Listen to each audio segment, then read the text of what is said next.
अब मेरी बारी। कब्रिस्तान जाते थे तो हौल आता था।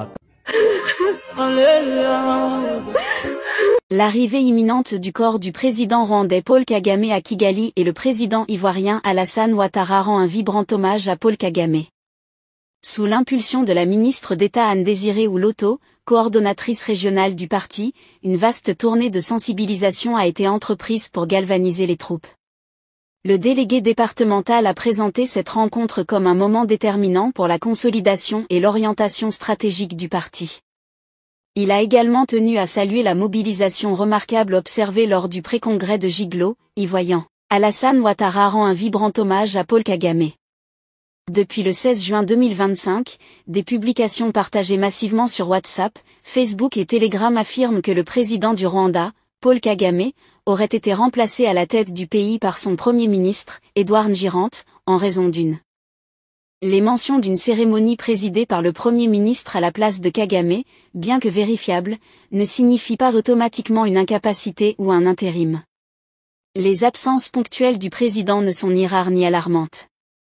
Selon une nouvelle note du département d'État américain, datée du 14 juin 2025 et publiée par le Washington Post, la Côte d'Ivoire est désormais fichée au nombre des 36 pays dont les nationaux seront frappés de restrictions de se rendre sur. Ce document signé des mains du secrétaire d'État Marco Rubio, rappelle que ces pays épinglés par l'administration Trump ont jusqu'à 60 jours pour se conformer à de nouvelles exigences, au risque de se voir interdire partiellement ou totalement. Selon le département américain et tel que décrit dans la note, les pays visés sont pointés du doigt notamment pour l'absence d'autorité centrale fiable pour produire des documents d'identité sécurisés et pour fraudes administratives récurrentes. Tout comme la Côte d'Ivoire, le Burkina Faso, le Ghana, l'Égypte, le Nigeria ou encore la République démocratique du Congo, engagent une course contre la montre avec un délai de 60 jours pour se conformer aux exigences américaines sous peine de voir. Le président Trump se veut ferme quant à sa politique migratoire qu'il veut en faire un outil de sécurité nationale. Même si aucune date n'a été indiquée, la note mentionne que la coopération dans le rapatriement de ressortissants de pays tiers ou la conclusion d'accords de pays tiers pourrait jouer en faveur des pays cibles. Losako na baimboka ya RDC à travers le monde. Wabino, prophète surnaturel MB Élysée, messager de Jésus-Christ, défenseur ya peuple congolais et motambusi ya mouvement citoyen un Congo libre. Bandeko nangai na ye na lombango kopesa bino situation ezali koleka na Nord Kivu na Sud Kivu ezali malungate bazali koboma bandeko na biso gouvernement régime incapable régime en faillite ba vandeli kaka diplomatie po bazana makokite na mandoki pour nous récupérer les deux provinces. Bandeko na biso bazo kufa, baza violé, bazo boma, bazo botela bango ba mituka, bazo botela bango na bandako. Muyaya apesaka ata sango ya STT. Peuple congolais est en mawa. Avoir un gouvernement irresponsable, un régime irresponsable, yango na bengaka peuple congolais. Tozali souverain, l'article 5 de la Constitution, Tolekan article 64, Kobengana Félix Antoine Tshisekedi, président de la République, Nabaye Bazumboka en otage, ba camarade naye, famille naye biologique, famille Amolonga naye, Bazumboka en otage, 100 millions de Congolais, ba komi ya fachi. Pourtant, bango ba telemelaki Mobutu, ba telemelaki Hippolyte Kanambe alias Joseph Kabila, les Rwandais touti. Bande konangai ba komi ko boma na Bukavu ba bomio ba tio na sac ba bwaki yo na mai ba image yango yo obayoka ba Swahili bayoka na laki Kivu laki Kivu ba bibebi ya bangwana ba saki ya pembe bande kona biso na este ane bazo nyokwama bakufi basaki ya pembe ali batu na kati le monde parankui bande ko pe bazo seka bande kona ba mu avale oui quoi apa avale mawa mawa tabasaki wana bozomona bato na kati babomi na M23 AFC na Rwanda tuti bazobongo bandeko na biso na est mawa mingi baobwaka bango na mai ya laki Kivu. Bandeko na nga lelo na kozala mokuse bakoteli mabota na ndako babomi papa, babomi mwana, babomi beau-frère. Ndako makila etangi lokola abattoir. Na kolekisa ba image mingi te.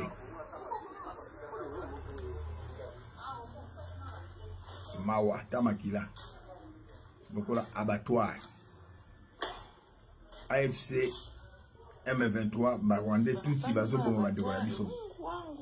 Tala bandeko nde bakufi bakati bango mike mike. Ezali pasi pe mawa.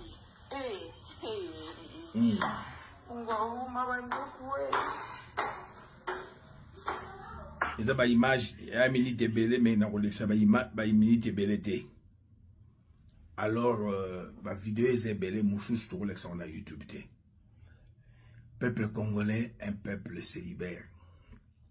To récupérer 73,34% de personnes qui Félix Antoine Tshisekedi. To récupérer en biso moko to zomboka en main, c'est possible. Sangoza ko circuler ya liboso ya mi balé sangoza li ko circuler na réseaux sociaux to lali to la muki. Il y a les pays à travers le monde que président Trump a lobby ba citoyen mboka wana bako kota na États-Unis te. Basusu batangi RDC. Basusu basali ba video na otanga bakomona binote. Moko akosi ke nazui visa États-Unis moyena kendete pour RDC aza concerné lokuta. Botika lokuta. Naza défenseur ya peuple congolais. Pe na yebisa kabino Monsal Nanzambe, oui, mais je suis un officier de renseignement. Il y a 12 pays à travers le monde où les citoyens na bango bakokotana États-Unis, RDC a concerné, botika kokosa, la patriote lokola ngai pe lingamboka na yo. Je ne suis ni à droite ni à gauche. Cela signifie nazala ko soutenir pouvoir ya Dialelo ya Félix te, nazali pe ko Naba opposante, pour bangonio so bazali les oiseaux de même plumage. Les 12 pays concernés au bas citoyen na bango bakokot en États-Unis yango. La Libye, Libyen akokot en États-Unis. Congo Brazzaville ya Sassou Nguesso. Pourquoi? Président Sassou sanguinaire azali ko livré na mouvement terroriste ya Hezbollah ba Libanais. Azopesa ba Libanais wana bazana na Brazzaville. Ba passeport ya congolais. Alors tant ba service ya États-Unis ba moni yango ba lobi Congo Brazzaville bino pe bokokota na États-Unis te. Pona mabe ya sanguinaire terroriste criminel Sassou Nguesso. Troisième pays est à Somalie, quatrième pays est à Tchad, cinquième pays est à Yémen, sixième Afghanistan, septième Érythrée, 7e Haïti, 8e Iran, 9e Birmanie, 10e Guinée équatoriale, 11e Irak, 12e Iran. Les 12 pays au Bakoïko comptent en États-Unis, bas citoyen à Bango, na limbo la lissou sur la répétition et pédagogique, la Libye, Congo-Brazzaville, Somalie, le Tchad, Yémen, Afghanistan, Érythrée, Haïti, Iran, Birmanie, Guinée équatoriale et Irak. RDC zalité. Botika, mitema mabe, botika pe kindoki. Oh, ils ont ba démon. Oui, vous méritez à être appelé à ce nom. Moutou na moutou ba bien na kombo na ba démon na botanga na ba kombo ba mususu ba lekra na TikTok na ba conflit na bango ezanga tina za mwasi ya pasteur mais mobali no atikaka yo matin midi soir le kaka na ba basi mususu ba basi soki ya banani mawa wana etali biso te. Mais oyo na tangi 12 pays au bas citoyen ba kokota na États-Unis. eloko mosusu ya motuya na ye na yango mwana mboka président de la République Félix Antoine Tshisekedi azali ko préparer complot contre Igwe et comme ça va te bele mes affaires soki omoni ndoki belela ye. Monsieur le président ya MLC Igwe Jean-Pierre Bemba Gombo VPM et ministre ya transport ndeko oyo pesi confiance oyo lingi na motema mobimba président Félix Antoine Tshisekedi ye approcha ki yo selon maloba na ye na ba collègue na ye ba camarade na ye pour a contrôler yo pourtant muta ko contrôler biso ezaka nzambe nyonso zo la pona président Félix alingi angote tango sali interview na yo na Top Congo na Christian Lusakweno a benga mbongo azuyete azwa nos apostolique représenté à pape la Kinshasa. C'est un blanc à ébicier. J'ai bien nazala lingi ba démarche ya basango to modifier ba quelques makambo mais Igwe tala makambo za ko anticiper. Voilà mwana mboka Jean-Pierre Bemba Gombo ngana zana coulisse ya pouvoir na betanga masolo ya pamba pamba te ona zolo beza ya solo yango monaki basango bazwimba la moko bakomi basengi na président cour constitutionnel na assemblée nationale soki bakoki ko réagir bango bakosi ke balimbisio basango balimbisaka te. Président Jean-Pierre Bemba Gombo zo ba disposition MLC bozo ba disposition soki boyoki président ya cour constitutionnel abengisi mwana mboka Igwe ezali président Félix Antoine Tshisekedi. Soki omoni assemblée nationale Vital Kamerhe babandi ba démarche ya kobengisa ministre ya transport Jean-Pierre Bemba Gombo ezali Félix Antoine Tshisekedi. Ba makambo na yo esito yebi yango. Me yambo na kota na mozindo Monsieur le président ya MLC, président ya ministre ya transport Jean-Pierre Bemba Gombo, na ina rappelé le komoko, Fachi, président de la République, ne respecte pas ses engagements. Nakoye bisayo boye, Moïse Katumbi Tchapwe aidaki président Félix Antoine Tshisekedi, tangazalaki na président de la République te, aidaki papa na ye biologique, na maman na ye biologique, na famille na ye, congrès ya souka ya IDPS, mta salaka yango Moïse Katumbi Tchapwe, abimisa $1,500,000. Fachi apesaka ye maloba, asalaki bangagement na ye, il n'a pas respecté ses engagements. Wana ya liboso ya mibale, Jean-Marc Abundi na base IDPS, ba refuser décision ebimaki na Suisse que candidat unique ya lamuka ezali Fayulu bima na masolo soki ba bengaka monsieur le président Fachite lelo makambo ngo za ndenge mosusu. Jean-Marc Abundi s'est retrouvé en prison malgré ses erreurs. Alimbisa Jean-Pierre te pour alimbisa kate alimbisa Fayulu te pardon Jean-Marc Abundi te base IDPS base nulle part 7e année yango. Il ne respecte pas ses engagements. Oto bengi na lopoto azali moto oyo aza ingrat. Notre président c'est un homme ingrat. Toye lisusu na 3e pour na kokot na ila ozala mulaite. Alliance IDPS INC cash.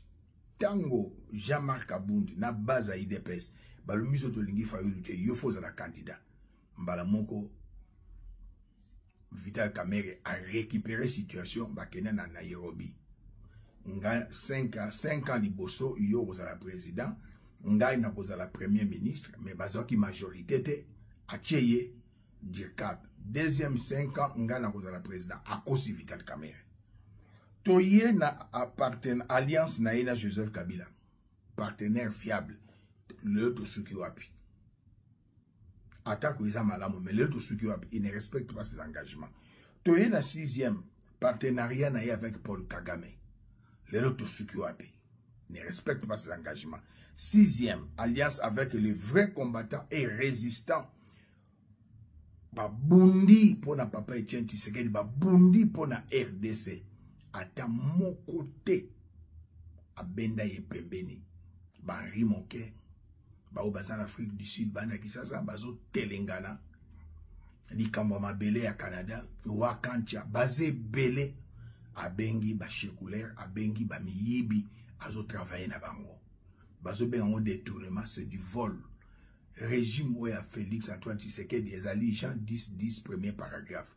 L'ennemi, Yamboka, Lelo ezali Félix Antoine Tshisekedi, il vient voler, détruire, égorger la République.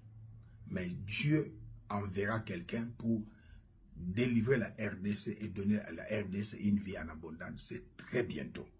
Tolongwe wana, elle a ici ingratitude. Ingratitude ezali okundeko ya trahison. Et trahison, c'est un péché. Et koyeba ete la salaire du péché, c'est la mort dans toutes ses formes. Alors, moi, Namboka, Jean-Pierre Bemba Gombo, naeki na lombango pona tali soba biloko nyonso oyo.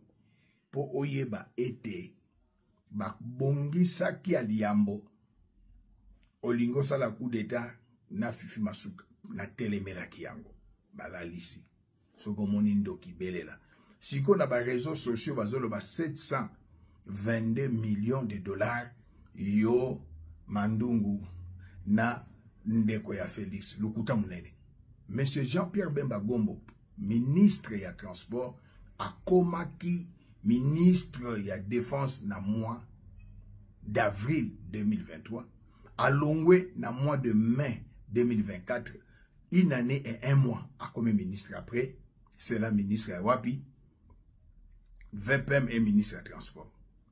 Mais tango yambo ya kota ezalaki na mbanda ya Félix, omona wapi yo lingo bala mwasi, opesa na fongoli parenthèse, opesa mbongo na mbanda na yo, na ndeko na mobali ya ndeko na ye. Na kangi parenthèse, na nalo balano politique. Gilbert Kabanda Rukemba, azalaki nani ministre ya défense avant président Félix Antoine Tshisekedi.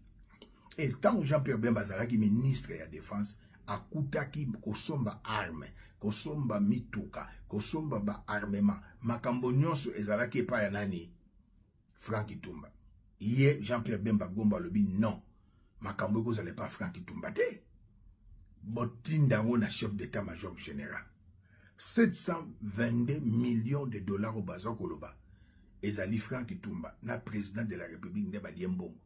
Lelo, ba pandi na ba réseaux sociaux, kokoselaka Jean-Pierre Bemba Makambo, bokomona président de l'Assemblée nationale, premier voleur en cravate, na premier mandat.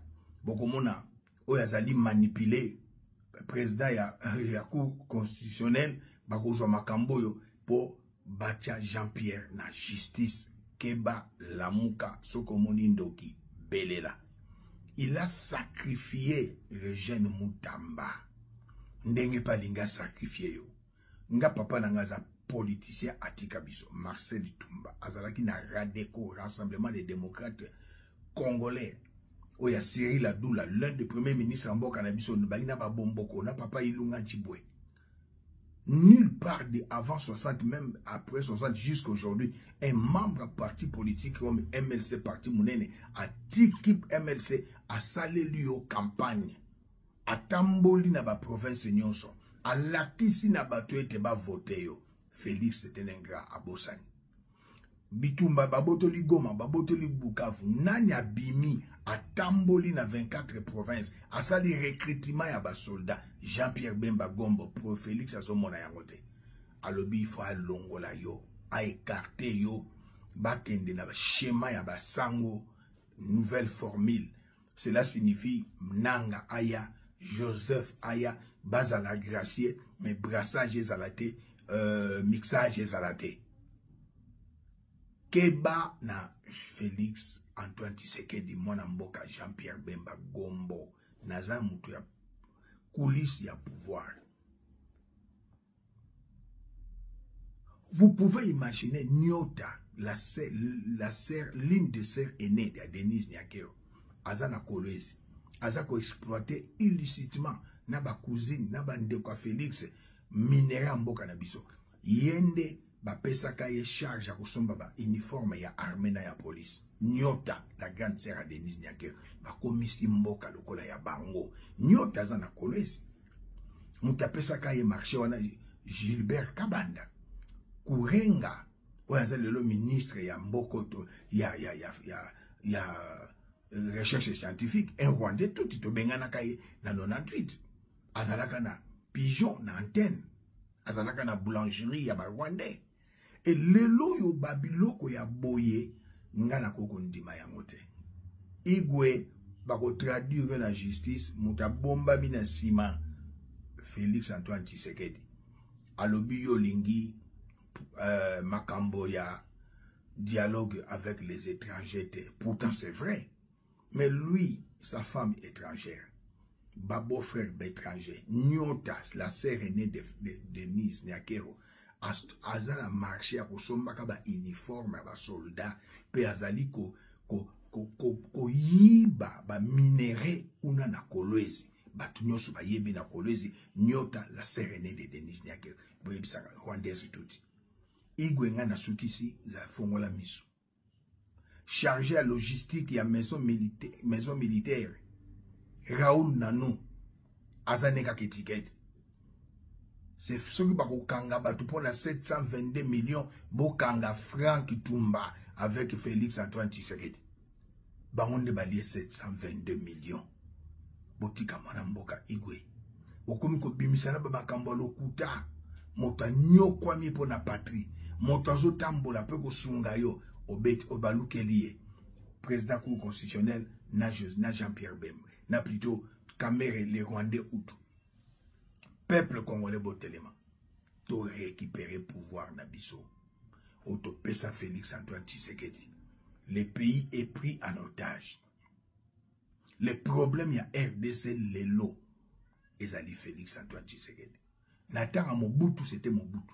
Natangu ya Joseph Kabila, son vrai nom et politique à Nambe, Rwandais tout, ezali Joseph Kabila.